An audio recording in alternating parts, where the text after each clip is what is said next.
Langsung saja kepada acara sharing atau pencerahan yang alhamdulillah pagi hari ini sudah hadir di tengah-tengah kita, Al-Mukarram Al-Ustadz yang sudah tidak asing lagi buat kita semua, kakanda saya, Al-Ustadz Bapak Haji Nasruddin AS. Beliau akan menyampaikan tema tentang Miftahul Jannah. Pak Haji Nasruddin, disilahkan Pak. Assalamualaikum warahmatullahi wabarakatuh. Waalaikumsalam. Bismillahirrahmanirrahim. Bismillahilladzi la yaqutum ardi wala haula wala quwwata illa billahil aliyyil azim. Rabbi shrah sadri wa yassir li amri wahlul 'uqdatam min yafqahul qawli. Alhamdulillahil qail.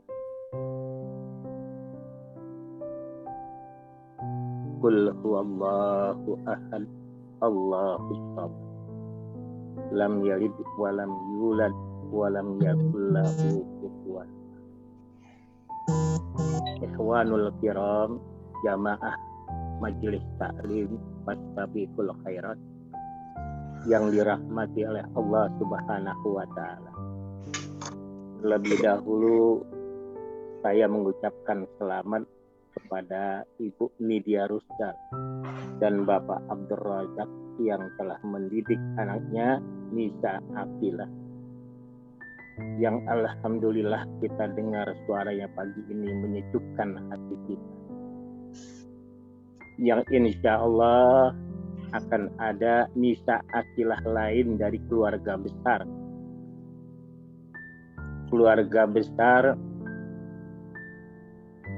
pensiunan Siti Jam Sostek. Pagi ini saya kebetulan diminta oleh Bapak Lili Setiadi dan Bapak Agus Masrawi untuk share masalah agama. Jadi bukan tausiah, tapi share masalah agama. Karena saya pun masih dalam tahapan-tahapan belajar. Masih banyak salah dan hilaf.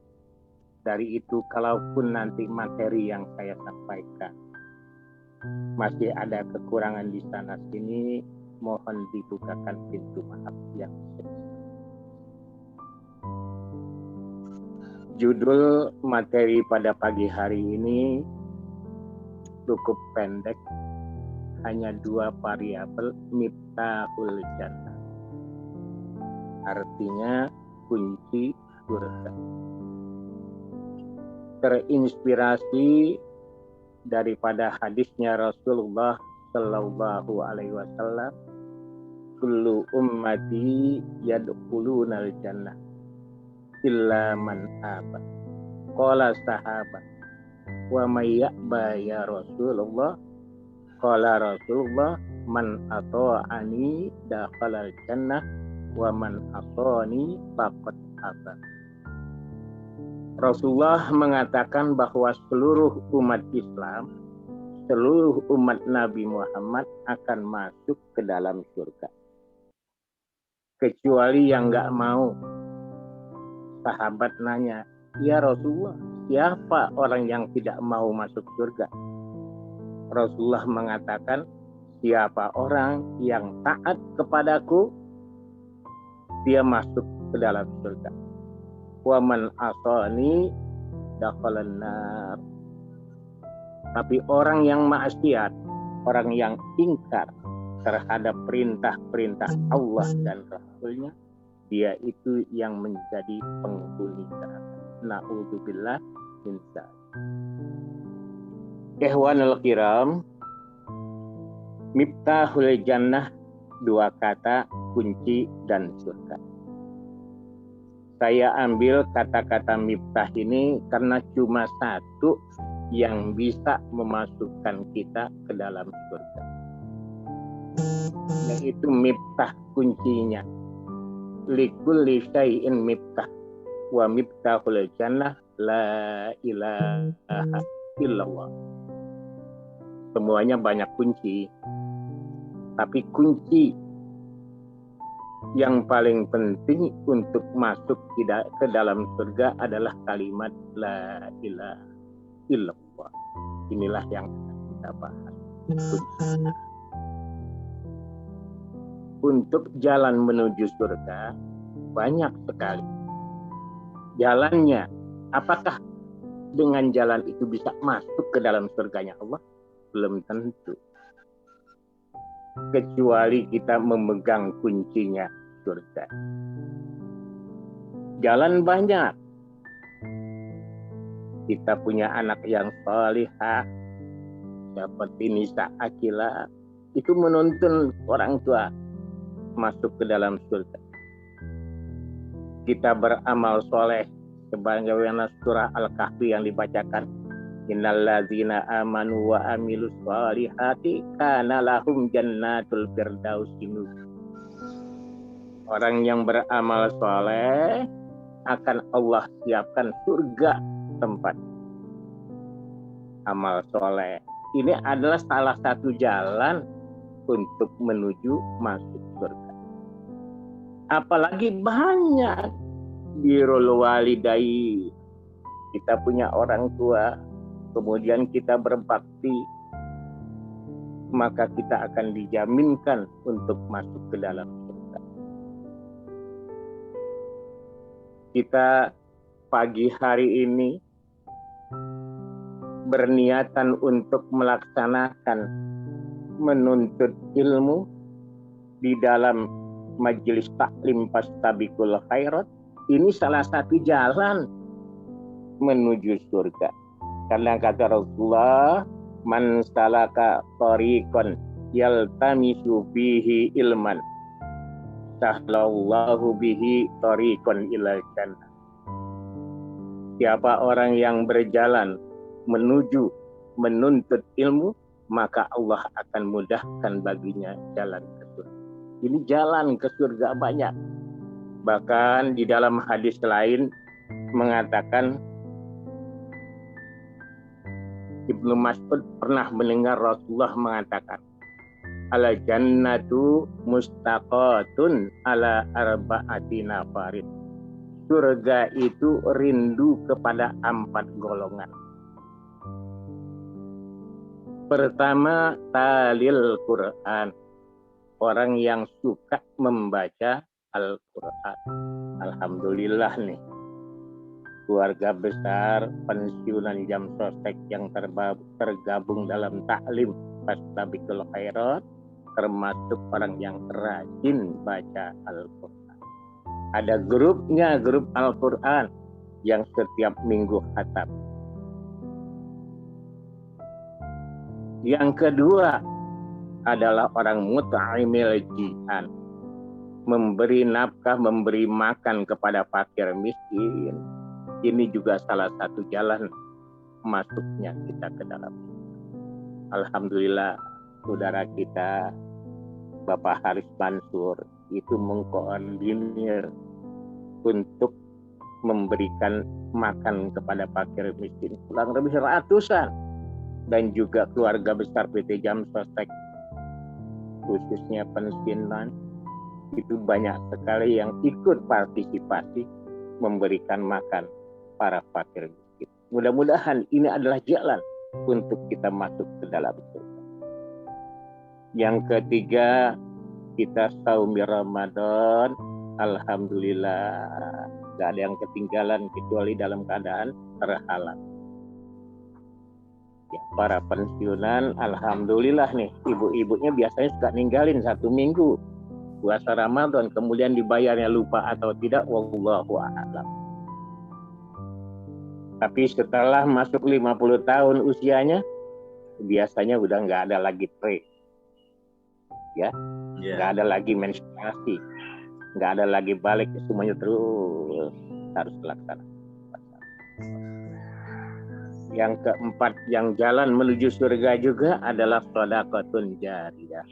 sedekah jariah kita yang insya Allah sedikit pun akan mempunyai nilai. Maka termasuk orang yang baik adalah orang yang menginfakkan hartanya fisarra'i wa darra'i. Waktu dia susah dia tetap infakkan, dia sedekahkan. Begitu juga waktu senang dia sedekahkan. Inilah jalan menuju surga. Apakah bisa masuk ke dalam? Kita akan bahas sekarang ini. Awal saya katakan bahwa kunci surga itu adalah kalimat la ilaha illallah. Satu kalimat yang ringan diucapkan, berat dalam iman. Khafifatun fil lisan wastaghilatun fil mizan. Kalimat la ilaha illallah disebut kalimat tauhid.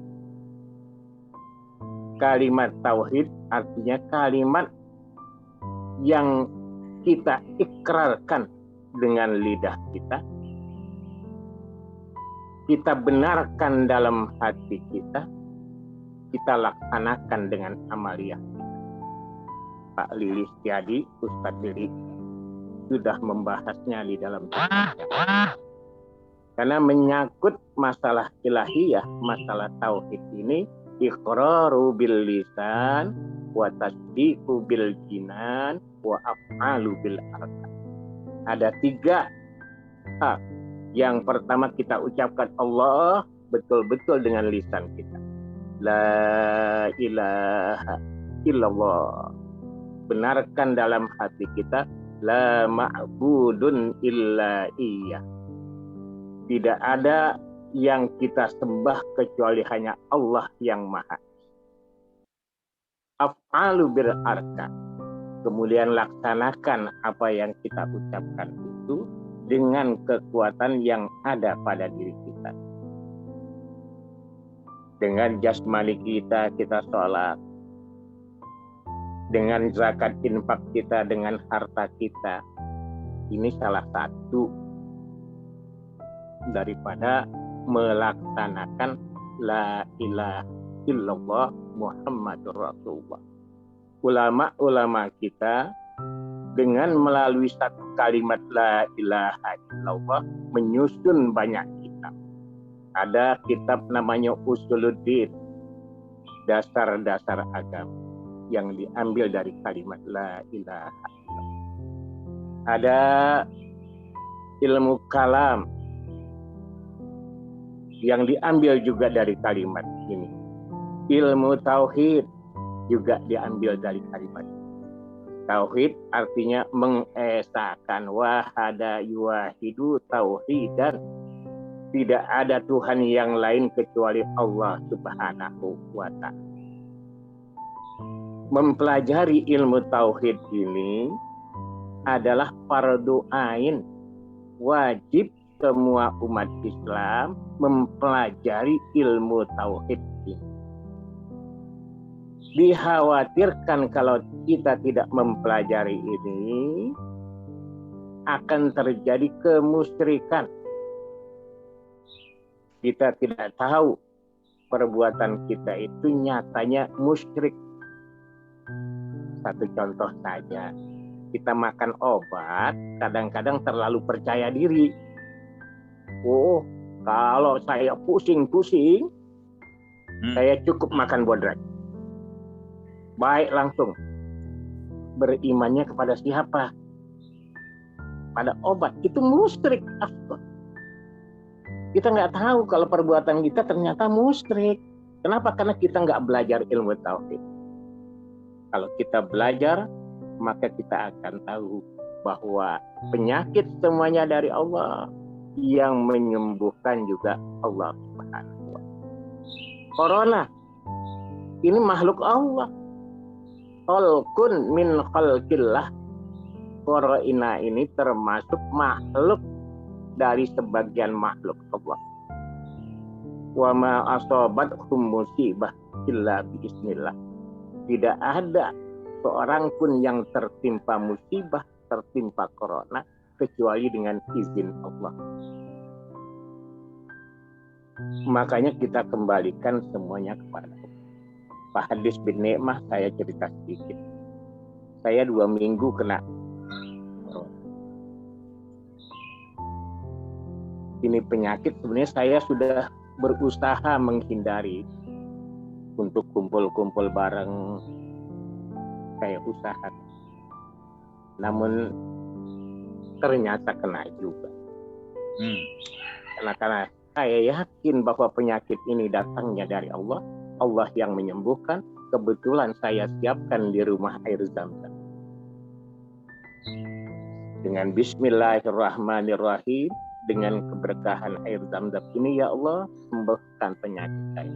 Saya minum. Bismillahirrahmanirrahim. Alhamdulillah. Terasa berangsur-angsur hilang penyakit. Kenapa? Karena kata Rasulullah, ma'uz Zam-Zam lima suribalahu. Rasulullah yang mengatakan bahwa air Zam-Zam ini tergantung kepada yang minumnya. Kalau dia minum dengan niatan menjadi obat, insya Allah jadi obat. Kalau dia minum ingin ditambahkan ilmu oleh Allah, dia akan bertambah ilmu. Itulah kelebihannya air Zam-Zam dibanding dengan air-air yang lain. Nah, kita kembali masalah la ilaha illallah. Mempelajari ilmu tauhid, hukumnya fardu ain. Artinya setiap muslim, setiap mukmin harus tahu apa yang terkandung di dalam kalimat la ilaha illallah. Ada 41 hukumnya dalam kita mengucapkan la ilaha illallah. 20 sifat yang wajib, 20 sifat yang mustahil, dan 1 yang jahil. Ini harus tahu semua muslim. Oh, di dalam kalimat la ilaha illallah ada haqqullah, itu 20 sifat wajib, 20 mustahil, 1 yang jahil. Yang wajib apa? Wujud, tidak, bako, Allah itu ada, Allah itu terdahulu, Allah itu berbeda dengan makhluknya dan sebagainya, sampai mutakallim, Allah itu berbicara, berkata-kata. Cuma berkatanya Allah beda dengan berkatanya kita. Ini wajib harus kita pelajari. Begitu juga yang mustahil. Yang mustahil pada hak Allah artinya sesuatu yang tidak mungkin. Ya, ada pada zatnya Allah. Allah nggak ada. Ini kan nggak mungkin. Kalau Allah nggak ada, siapa yang menciptain alam semesta? Orang ada kursi aja yang buat, mobil ada yang buat, rumah ada yang buat, bumi, alam semesta ini pasti ada yang buat. Siapa? Ya Allah. Ini tanda bahwa Allah itu wujud. Mustahil Allah itu ada, nggak ada. Lawanannya yang wajib adalah yang mustahil. Kalau ada 20 kaidah di dalam la ilaha illallah yang wajib, ada 20 juga yang mustahil. Yaitu dari Adam sampai Abad. Kemudian ada sifat zat Allah ini yang satu yang disebut jati, yaitu menciptakan sesuatu. Terserah kepadanya mau menciptakan atau tidak menciptakan. Seperti Allah menjadikan kita, menjadikan Pak Agus Wastawi. Atau wajib. Apa wajib itu? Kan boleh Allah ciptakan, boleh tidak, namanya jaiz.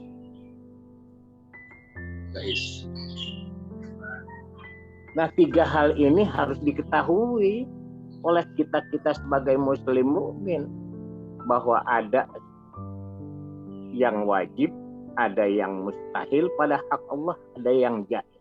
Yang jaiz cuma 1. Fi'lu kulli mumkinin aw tarkuhu.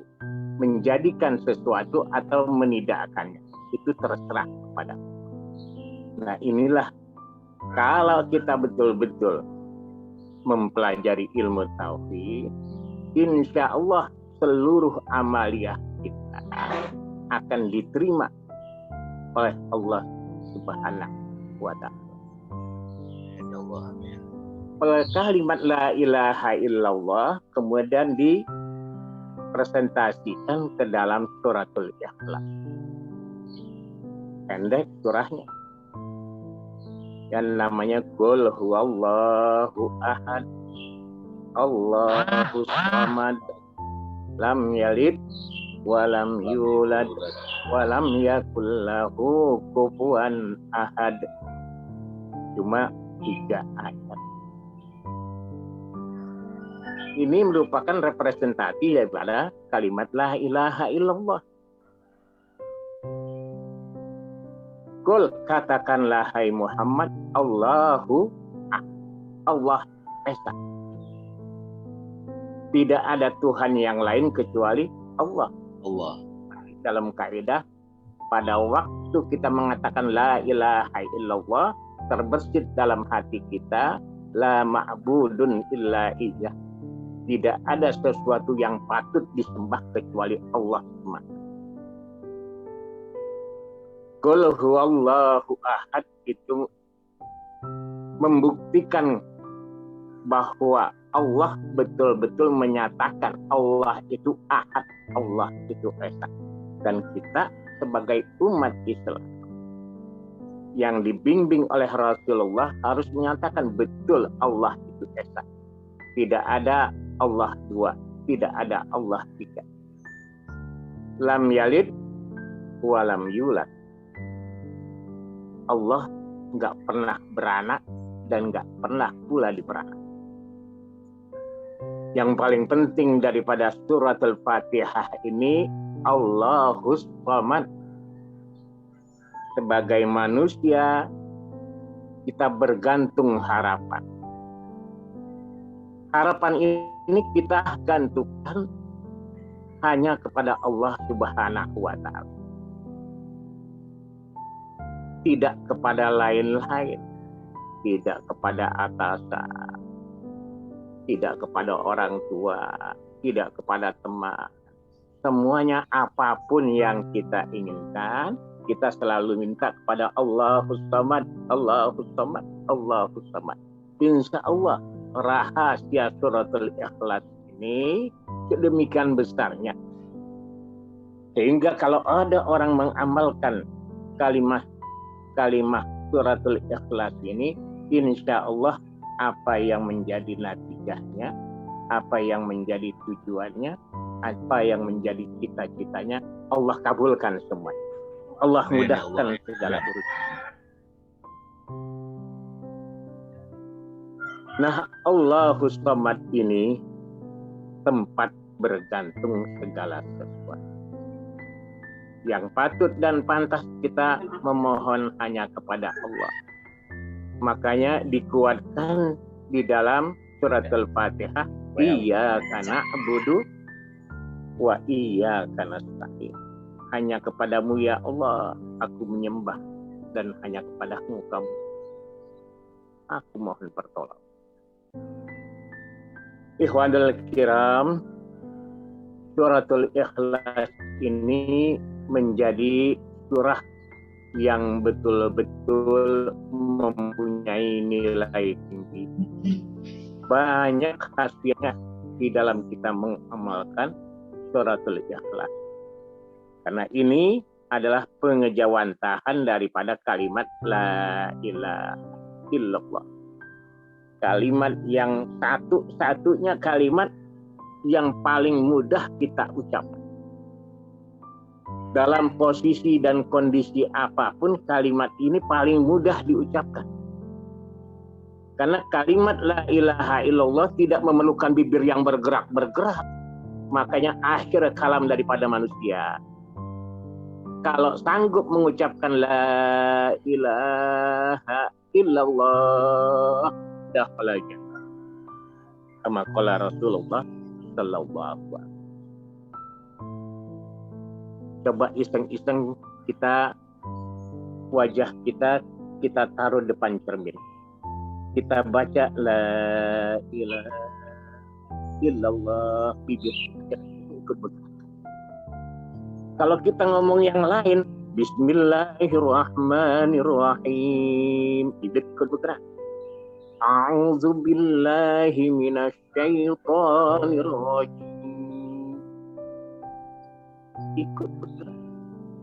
Makanya kalimat yang paling ringan ini, kalau sampai umat Islam di akhir hayatnya bisa terucap kalimat la ilaha illallah, dakhala jannah, kama qala Rasulullah mengatakan man akhira kalamihi minad dunya la ilaha illallah, dakhala jannah. Inilah yang saya katakan kunci surga. Mudah-mudahan ya, karena kata Allah Subhanahu wa taala, Abdul zikri fa'lam annahu la ilaha illallah. Baik-baik zikir adalah kalimat la ilaha illallah. Kita doakan semoga agar keluarga besar bertiga, baik yang masih aktif ataupun yang non aktif, insya Allah di akhir hayatnya dia bisa mengucapkan kalimat la ilaha illallah. Pak Agus Mas Rawi, kira-kira berapa menit saya ada waktu? Ini masih panjang nih. Nggak apa-apa Pak, lanjut aja. Lanjut. Nggak apa-apa. Ya, kalau misalnya 10 menit ya kita stop di sini gitu. Nggak, lanjut Pak. Ini menarik sekali Pak. Nah, kata yang kedua, miftah al-jannah. Miftah tadi kuncinya. Kita sudah tahu la ilaha illallah. Namun orang tidak bisa mengucapkan kalimat ini kecuali dia lazimkan selalu mengucapkan la ilaha illallah, yang insya Allah ya akan terucap pada waktu kita meninggalkan dunia. Amin ya rabbal alamin. Amin ya Allah. Selanjutnya variabel yang kedua al-jannah. Surga itu apa sih? Sekarang ini menjadi abstrak karena belum pernah ada yang pernah ke sana. Ada satu orang yang pernah ke sana nggak mau balik-balik. Ya namanya Nabi Allah Idris alaihissalam. Karena begitu nikmatnya di sana, ya sehingga tidak mau balik lagi ke dunia. Al-jannah banyak di dalam Al-Quran. Al-jannatu tahta, nah al-jannatu tajri min tahtihal anhar khalidina fiha. Ini kebanyakan Al-Quran menceritakan surga itu yang di dalamnya itu ada satu sungai mengalir di bawahnya, airnya bening ya, yang kalau kita minum tergantung kepada rasanya kita mau minum apa, maka dia akan menjadi minuman yang kita suka. Mau minum seolah-olah air itu menjadi susu, akan terasa seperti kita minum. Begitu hebatnya surga itu.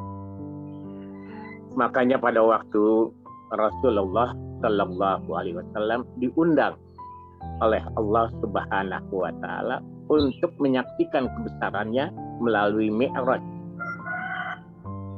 Rasulullah diantarkan untuk melihat surga. Apa kata Allah langsung kepada Nabi Muhammad?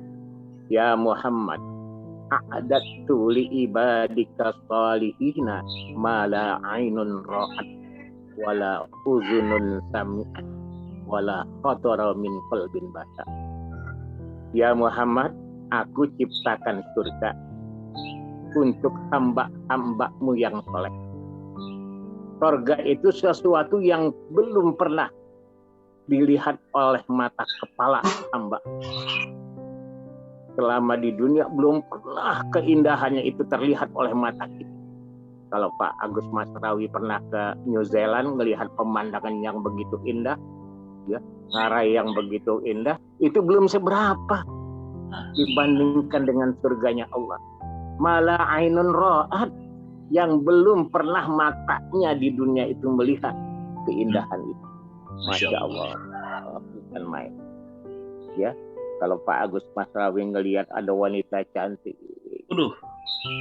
ya udah geleng-geleng, Masya Allah, Allah ciptain wanita cantik. Nanti lebih indah lagi. bukan main, matanya jeli, ya, mukanya bukan main indahnya. Ini bisa kita sambil baca semuanya di dalam suratul Waqiah. Bagaimana kita dikerubungi oleh pemuda-pemuda yang cantik-cantik, yang gagah-gagah, ganteng-ganteng. Kemudian selalu mempersiapkan makanan, minuman yang setiap kita minta selalu disodorkan. Ini bukan cuma di restoran yang ada di lantai-lantai tinggi gedung kita. Di sana bukan main indahnya, semuanya halal. Tidak ada yang haram lagi. Inilah mala ainun ra'at, sesuatu yang belum pernah matanya lihat. Mala uzunun sami'at, bahkan yang belum pernah telinga dengar. Ada musik-musik kita kadang-kadang enak didengar, bahkan sambil joget-joget. Itu dunia. Dunia. Ya, kan ada yang wah begitu dengar musik joget. Karena dia kumingnya ada. Kalau andai kata dia nggak dengar, nggak bisa joget dia. Apaan nih orang joget-joget begini? Nah, karena nggak dengar. Tapi dikasih pendengaran oleh Allah, joget dia begitu dengar musik. Ya, itu enak kata dia. Itu belum seberapa dibandingkan nikmatnya tuh. Wala khatara ala qalbin bashar. Jadi Allah langsung berfirman langsung kepada Nabi Muhammad yang belum pernah akal pikirannya itu nyambung. Karena nggak ada pernah terlintas di dalam akal pikiran manusia. Oh, kayak gini ya, kayak gini. Wallah. Nanti insya Allah kita sama-sama masuk ke dalam. Ikhwanul kiram, iseng-iseng kita coba baca suratul A'raf. Suratul A'raf dari mulai ayat 41 sampai 47 kita baca. Posisikan diri kita berada di A'raf, yaitu satu tempat yang ada antara neraka dan surga. Muzabzabina baina zalik, masuk neraka tidak, masuk surga tidak. Maka disebut la haula wala haula. Kesana kagak, kemari kagak. Nah. Adanya di tengah. Di sana kita melihat ahli surga, penduduk surga, semuanya kita kenal wajahnya satu persatu. Oh, Pak Agus Masrawi ada di situ, Pak Lilis Triadi, Pak Joko. Ya Allah, amin, amin. Semuanya ada. Pak Nasrul Baso juga ada di sana ya. Semuanya kelihatan itu ada. Ya Allah. Bahkan begitu dia palingkan ke kiri, dia lihat neraka, ada juga teman-temannya. Kenal semuanya. Oh, kenapa ini? Kebetulan ada satu orang yang sedang lari-lari di neraka. Yang keleng. Usus yang buyar. Dia pegang lari-lari kayak sapi yang berputar menggiling padi. Berputar-putar sambil ususnya terburai. Sahabat-sahabatnya di neraka bilang, ente ini kan orang yang pernah ngajar, yang pernah berdakwah, ta'muruna bil ma'ruf wa tanhauna 'anil munkar. Ente kan sering ngomong-ngomong agar orang berbuat baik, bersedekah, sholat 5 waktu jangan tinggal. Ya. Kemudian banyak lagi yang baik-baik diperintahkan, selalulah berbuat baik. Betul. Katanya, saya ini memang di dunia itu pernah seperti itu, cara merintahkan untuk orang berbuat baik, tapi saya nggak berbuat baik. Saya perintahkan orang untuk sholat, saya nggak sholat. Saya perintahkan orang untuk ngaji, saya nggak ngaji. Saya perintahkan orang bersedekah, saya nggak sedekah. Jadinya seperti ini.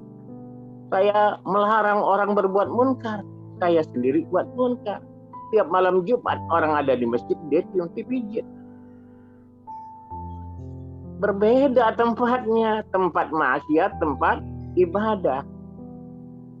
Saya selalu seperti itu. Maka Allah azab saya di tempat ini. Naudzubillah min dzalik. Mudah-mudahan jangan sampai di antara kita yang mengajak ke kebaikan, tetapi kita sendiri tidak berbuat. Ibda binafsik, selalulah kita untuk melakukan yang terbaik dengan diri kita. Ikhwanul kiram, sedikit lagi, kira-kira 2 menit lagi. Begitu Allah ceritakan ini loh, aku siapkan surga.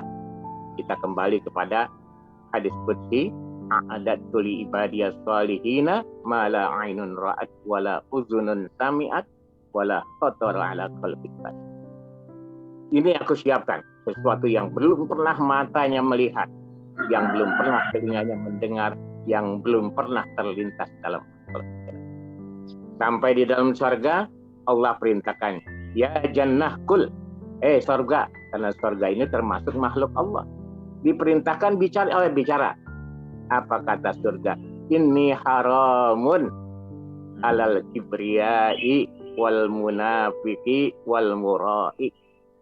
Kata surga, ya Allah, ya Muhammad, aku haramkan 3 golongan manusia masuk ke dalam surga. Siapa saja? Ya jannah, kata Rasulullah. Yang pertama al-kibriyah, orang yang sombong. Mudah-mudahan nggak ada di antara kita yang sombong. Bapak Ibu, jangan sampai sombong karena cantik jadi sombong, karena kaya jadi sombong, karena jabatan jadi sombong. Jangan, karena sombong ini adalah temannya setan. Iblis terusir karena sombong. Pinter, iblis itu lebih pinter dari malaikat. Iblis lebih pinter dari malaikat. Karena pinternya itu dia jadi sombong. Maka surga mengharamkan orang sombong masuk ke dalam surga. Yang pertama al-kibriya, orang yang sombong. Mudah-mudahan nggak ada ya gitu ya. Karena kita semuanya adalah bersaudara yang saling ingat mengingatkan. Ya, sombong itu ya sebenarnya temannya nggak pantas kita sombong. Karena terlalu banyak kelemahan kita. Terlalu banyak kelemahan kita. Karena setiap manusia itu punya keistimewaan masing-masing Allah berikan. Likulin nasi mazidah. Semua manusia mempunyai keistimewaan masing-masing. Si A belum tentu bisa pekerjaan si B. Si B begitu juga belum tentu bisa melakukan pekerjaan si A. Karena semuanya memang diberikan kelebihan-kelebihan oleh Allah Subhanahu wa Ta'ala. Nah ini, kemudian yang kedua, munafikun. Ini yang diharamkan masuk ke dalam surga.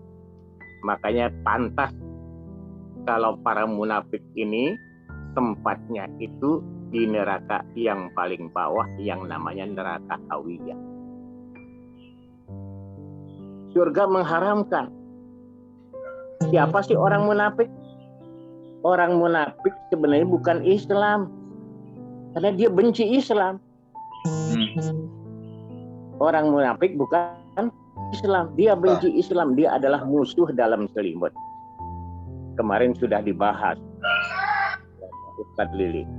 Ayatul munafiki salah satu. Ciri-ciri orang munafik itu ada 3. Iza hadasa kazaba. Kalau ngomong bohong melulu. Kalau ngomong bohong melulu. Nggak pernah dilaksanakan apa yang dibicarakan. Wa iza wa'ada akhlafa. Kalau janji selalu ingkar. Mudah-mudahan kita gak ada ya, Pak Agus Masrawi khususnya. Kalau janji kalaunya tadi kalau ada yang ke Banten disiapkan apa tuh? Durian. Sop Insya ikan. Allah kalau memang udah ini janji loh. Pak Haji Lili. Bagi sahabat-sahabat jamaah Fastabiqul Khairat yang ke Banten, Pak Lili siapkan makanan ciri khas daripada Banten. Ini janji. Begitu sampai sono nggak disiapkan. Ini termasuk munafik loh. Makanya hati-hati dengan munafik ini. Kayaknya muslim tapi sebenarnya dia bukan muslim. Maka neraka yang disiapkan iddarkil asfali minan nar. di neraka yang paling bawah yang namanya Hawiyah. Yang ketiga, wa iza utumina khana. Kalau dikasih amanah, dia berkhianat. Ini ciri munafik. Yang tiga ini mudah-mudahan nggak ada pada diri kita nih. Usahakan kalau kita berbicara yang kira-kira kita bisa mampu melaksanakannya. Berjanji pun demikian, jangan lupa dengan ucapan insya Allah. Karena kita nggak tahu kapan ajal kita sampai. Nah, ini apa yang dikatakan surga kepada Nabi Muhammad untuk disampaikan lagi kepada kita nih. Hati-hati yang tiga ini yang diharamkan masuk ke dalam surga. Nah, demikian ya. Nanti akan kita sambung lagi karena panjang banget masih nih. Kalau saya berbicara terus bisa 1 jam lewat waktu nanti. Jadi mudah-mudahan apa yang saya sampaikan yang merupakan share ilmu yang mudah-mudahan bermanfaat untuk seluruhnya, baik para pensiunan yang senior, yang junior, ataupun yang seangkatan saya. Ibu Nidia Rusdal itu alhamdulillah seangkatan saya. Ya makanya saya kenal yang namanya suaminya Abdul Rojak itu saya kenal. Saya nggak sangka anaknya alhamdulillah apa hadis binikmah. Ya Allahu Akbar. Mudah-mudahan Allah berkati. Billahi taufiq wal hidayah. Wassalamualaikum warahmatullahi wabarakatuh. Waalaikumsalam warahmatullahi wabarakatuh.